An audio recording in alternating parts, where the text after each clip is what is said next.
Bismillah. Assalamualaikum warahmatullahi wabarakatuh. Waalaikumsalam warahmatullahi wabarakatuh. Halo guys, di sini aku mau ngajak kalian buat ngegosipin sejarah. Sejarah tentang salah satu ratu Inggris yang paling fenomenal di zaman itu.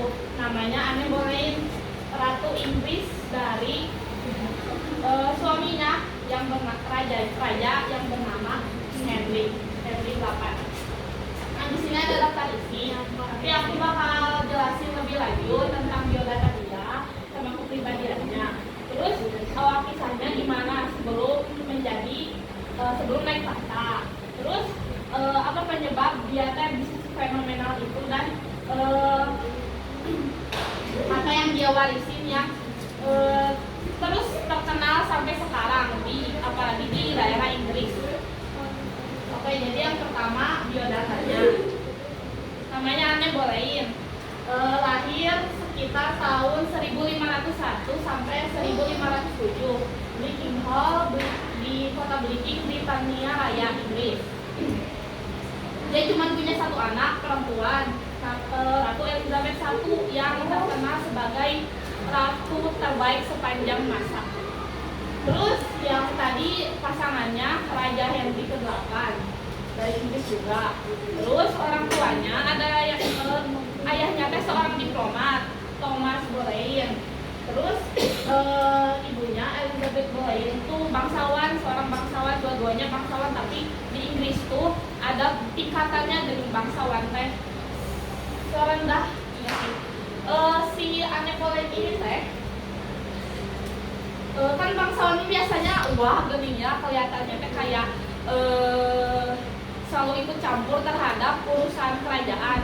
Nah dia aku anehnya kenapa dia malah jadi dayangnya permaisuri gitu. Gak ngerti aku di sini. Terus dia punya saudara 3. Yang pertama kakaknya Mary Boleyn yang terkenal karena kecantikannya, terus karena playgirl-nya itu emang dia sempat punya hubungan sama beberapa cowok. Terus ada adiknya Anne Boleyn namanya George Boleyn. Terus kenapa dia disebut ratu fenomenal? Karena sikapnya yang gak menunjukkan sebagai perempuan di abad itu gini. Kayak dia tuh sebenarnya wajib ya kita contoh dari kelebihannya. Dia tuh cerdas, ia berpendidikan, soalnya emang sering keluar negeri lah, keren. Terus karismatik, dia tuh orang yang sopan, santun, kayak menjaga diri banget lah, jaga image banget. Terus religius, yang reformis, kan biasanya orang keagamaan tuh suka condong ke apa yang disebutin sama pendeta, apa yang ada di kitab, tapi dia mah kayak mencari perubahan dari tradisi-tradisi yang biasanya pendeta-pendeta lakuin, nyari hal-hal yang baru buat kedamaian masyarakat yang hidup di zaman itu. Terus walaupun dia cerdas, karismatik, sopan, santun, dia punya kekurangan. Yang pertama ambisius. Ambisiusnya dia mah rela ngelakuin apa aja. Licik lah orangnya asal dia bisa mencapai tujuannya. Terus keras kepala. Dia udah dibilangin misalnya jangan ngelakuin itu, bahaya buat diri sendiri, tapi tetap aja dilakuin gara-gara ambisinya. Terus ambisi-ambisinya dia sampai bisa bikin dia punya banyak musuh. Pokoknya kejatuhan dia tuh gara-gara sikap kekurangannya ini.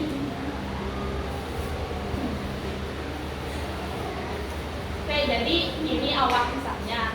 Karena dia lahirnya dari keluarga bangsawan, seorang diplomat, sama ayahnya dikirimin ke Belanda buat jadi dayang dari gubernur Habsburg, namanya Margaret. Istri si gubernurnya namanya Margaret. Udah dia mulai jadi dayang tuh tahun 1513, berarti sekitar umurnya masih belasan tahun lah. Terus di tahun 1515 dia dipanggil sama ayahnya buat jadi dayangnya saudari Raja Henry yang tadi yang calon suaminya di masa depan. Nah yang permaisurinya Mary Tudor, permaisuri Mary Tudor yang jadi calon istrinya Louis ke-12 Raja Prancis. Jadi udah dari Belanda dia teh pergi lagi ke Prancis, terus udah di Prancis dia teh di situ teh selama 7 tahun sampai tahun 22.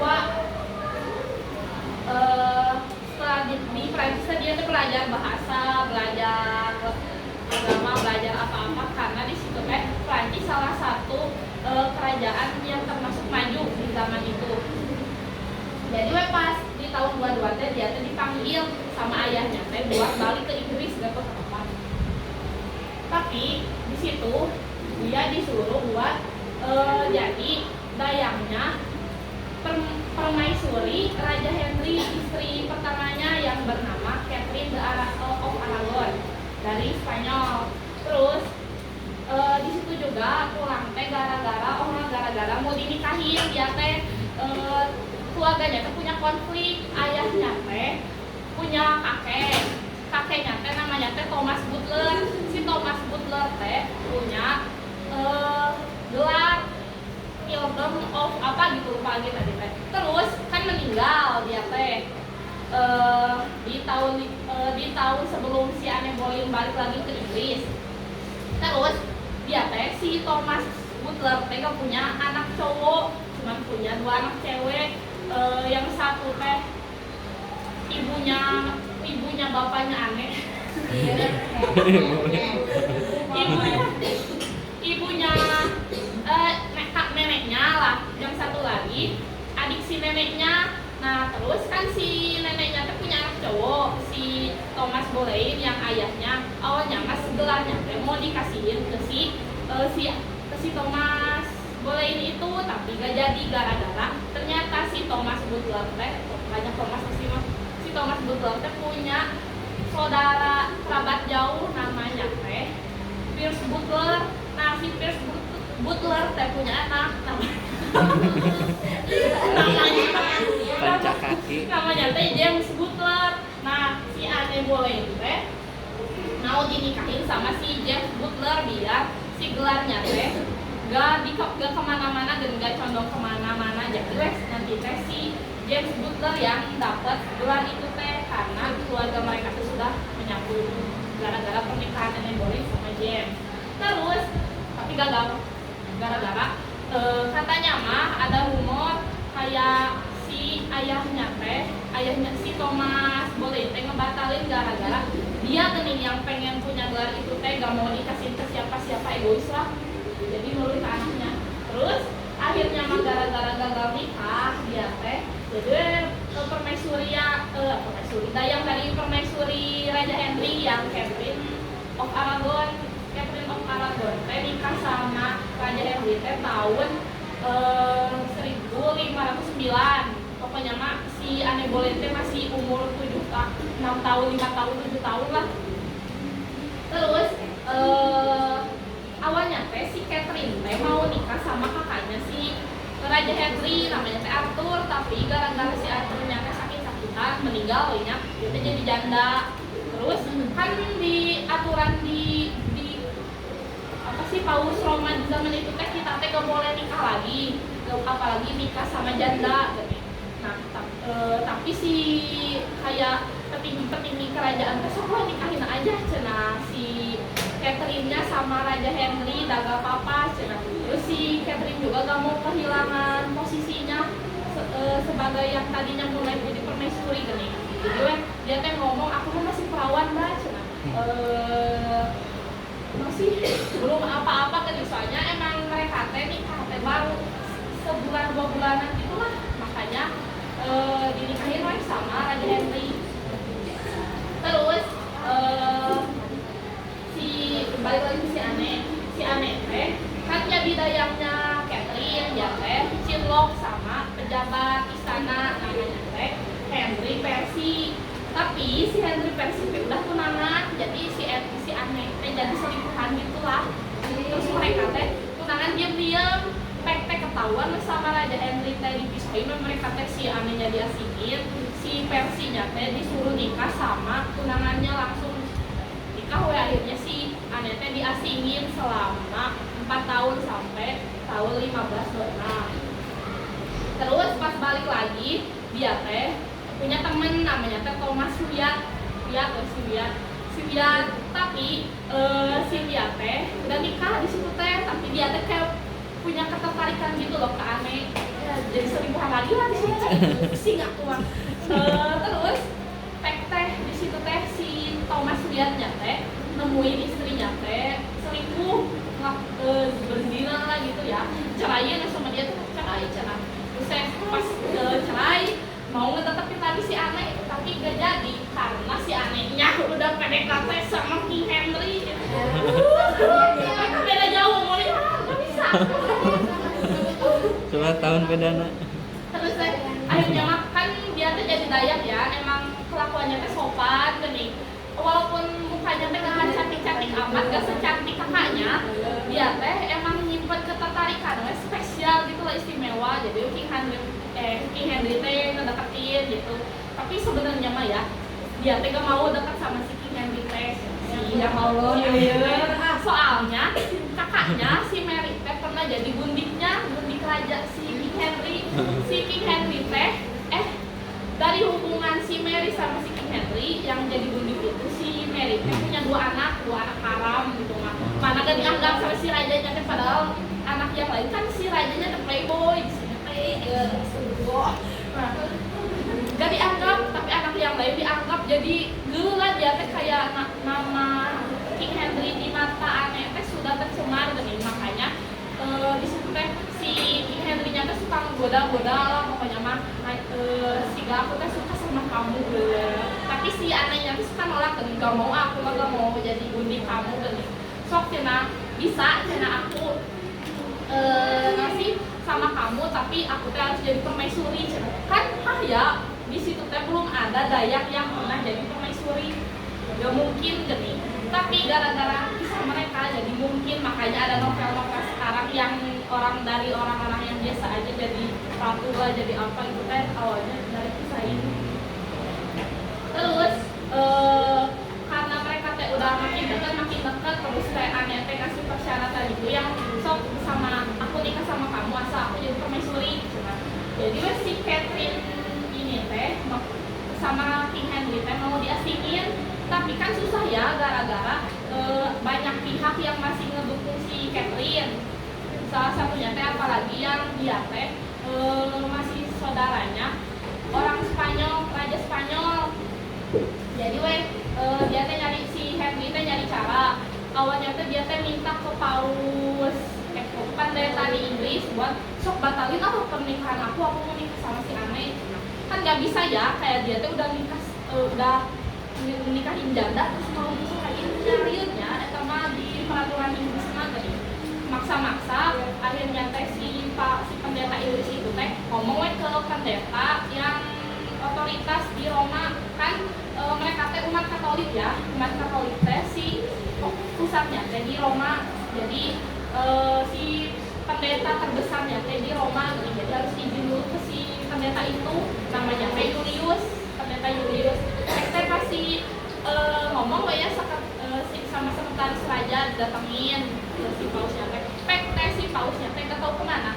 Soalnya gereja yang Roma Katolik teh diserang sama Kaisar Romawi Suci sama Jerman lah sekarang mah. Terus ditangkap si pausnya teh dijadiin tawanan.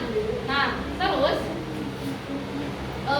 masalahnya teh si raja Kaisaran Romawi Suci itu teh ternyata sepupunya Catherine, jadi susah buat cerainya gitu loh. Nah terus akhirnya mah gara-gara gak ada keputusan sama sekali dari si paus, gara-gara ditawan jadi susah gening. Apalagi kan si yang namanya teh sepupunya si Catherine, jadi si Catherine teh menang lah di situ teh Henry kalah telak. Jadi dia teh ngangkat sendiri paus. Jadi kan keluarga Boleyn teh punya pendeta sendiri. Nah si pendetanya teh diangkat di gereja Inggris teh buat misahin diri dari keotoritasan gereja Roma Katolik. Jadi kan harusnya mah di seorganisasi ini mah jadi bisa lagi, organisasi Kristen baru lagi, namanya teh sampai sekarang masih ada namanya teh Gereja Anglikan ada. Ini bisa. Terus akhirnya teh ya naik kuenya si itu teh si pendeta keluarganya bolehin teh namanya teh Thomas lagi Thomas apa sih namanya teh Thomas Cranmer naik kue dia teh akhirnya mah si Catherine teh diasingin sama Raja Henry teh tapi belum diceraiin jadi biar si Anne sama si King Henry teh bisa nikah akhirnya mereka teh nikah diam padahal orang-orang teh belum setuju. Nah kenapa aku milih si Anne Boleyn karena mereka ternyata nikahnya di hari ulang tahun aku 18 November itu mah kaget ya aku teh pas nyari infonya terus saya nikah akhirnya teh mereka teh nikah siri ini tanggal 14 November tahun 1532 itu teh mereka teh udah pacaran lama dari berapa tahun 10 tahun kemudian 1526 ke itu teh 6 tahun mereka pacaran 6 tahun terus akhirnya teh di setahun kemudian si yang keratnya itu si pendeta baru teh ngeceraikan si Catherine sama si Raja Henry jadi si Anne teh mutlak bisa bukan cerai sih kayak dibatalkan pernikahan teh gak tau lah aku gak tau bedanya sah gak sah sama cerai di sini ibu aku mah pokoknya mah kayak diasingin lagi ke mereka teh kayak talak satu modelnya apa jadi ditalak si Catherine-nya teh akhirnya secara resmi si King Henry sama Anne Boleyn teh nikah secara resmi di tanggal 1 Juni Mei Juni sebulan kemudian terus belum kata dia mana acan kan mereka teh tinggal diam tapi orang-orang teh pada gak tahu tapi tahunya teh diam iya tapi tahunya teh mereka teh enggak sih emang dekat gini nah di situ teh di sebulan kemudian si Anne-nya teh dijadiin ratu naik jadi ratu dinobatin di gereja Anglikan yang gereja baru itu terus pasangnya teh kan biasanya mah ratu teh ya udah dinaikin gini gak ada penobatan khas raja masih Anne Boleyn mah pakai mahkota Santo Edward itu yang biasanya dipakai buat nobatin raja kan wah geninya masa ada permaisuri pakai mahkota raja gini itu mah wah banget lah dia terus akhirnya mereka teh pas di tahun baliknya bener berarti nikah dulu terus dinobatin jadi permaisuri si Anne Boleyn teh. Nah terus akhirnya mah di tahun kan dia si permaisuri kan pas nikah siri teh si Anne teh udah hamil. Nah gara-gara takut jadi nyebarin aib lah apa jadi di nikahnya kedua kali mereka teh gara-gara udah ketahuan hamil si Anne teh. Nah di tanggal 7 September di tahun 1533 lahir yang ratu fenomenal juga namanya Elizabeth teh disandarin ke nama ibunya si Anne kan Elizabeth juga namanya. Terus 3 tahun kemudian, yeay, nah ternyata akhirnya si Catherine malah, yes, mereka seneng banget, kan meninggalnya tadi di tempat diasikinnya ya, terus dia teh dipindahin ke Spanyol ke rumahnya lagi, terus kan orang-orang di Spanyol teh pada pakai baju kuning ya, itu teh tanda kalau dia teh sedih berduka kan gitu nyakit di kita ge pakai bendera kuning. Nah si Henry sama si Anne mah pakai baju kuning juga sama, tapi itu teh beda maknanya buat mereka mah itu teh buat ngerayain nih kan kadang bendera kuning